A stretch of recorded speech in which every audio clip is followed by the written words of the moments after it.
दोस्तों, भारत में जब भी बड़े इंफ्रास्ट्रक्चर प्रोजेक्ट की बात होती है तो अक्सर लोगों का ध्यान बड़ी कंपनियों पर जाता है।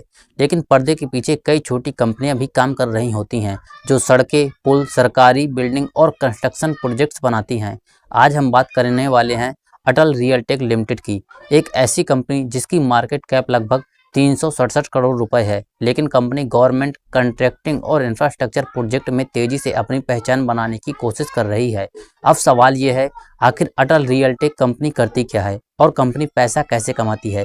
देखिए, 2012 में शुरू हुई यह कंपनी सिविल कंस्ट्रक्शन और गवर्नमेंट कॉन्ट्रैक्टिंग के बिजनेस में काम करती है।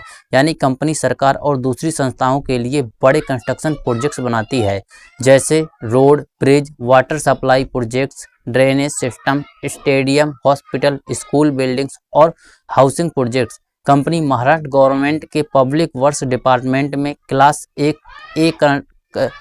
कॉन्ट्रैक्टर के रूप में रजिस्टर है। अब इसका मतलब क्या है दोस्तों, अगर मैं समझाऊं तो मतलब कंपनी बड़े सरकारी प्रोजेक्ट लेने की पात्रता रखती है और यही इसका सबसे बड़ा बिजनेस मॉडल है।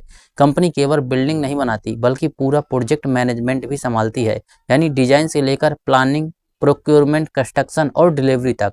अब दोस्तों सरल भाषा में दोस्तों इसे समझाऊं तो अगर सरकार कोई बड़ा इंफ्रास्ट्रक्चर प्रोजेक्ट शुरू करती है तो अटल रियलटेक जैसी कंपनियां उसे जमीन पर उतारने का काम करती हैं। कंपनी ने कई प्रोजेक्ट पर काम किया है, जैसे government rest house, district court building, Asaram school complex और कमर्शियल स्ट्रक्चर। अब यहाँ सबसे महत्वपूर्ण बात दोस्तों ये है कि कंपनी की लगभग पूरी कमाई कॉन्ट्रैक्ट प्रोजेक्ट से आती है, यानी जितना ज़्यादा प्रोजेक्ट उतनी ज़्यादा कमाई।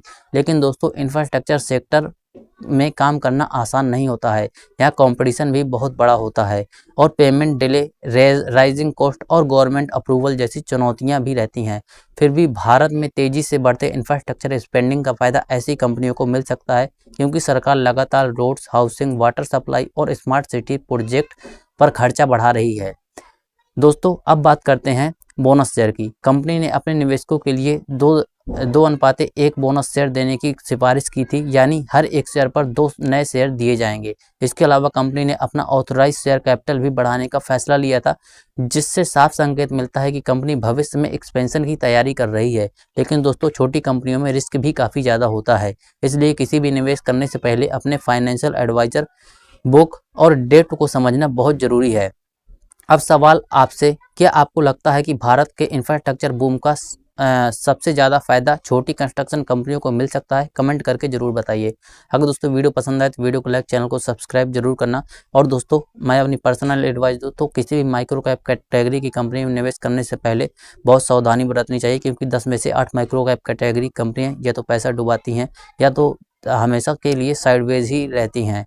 इसलिए दोस्तों इस बात को ध्यान में रखकर ही कोई निवेश का डिसीजन बनाइएगा।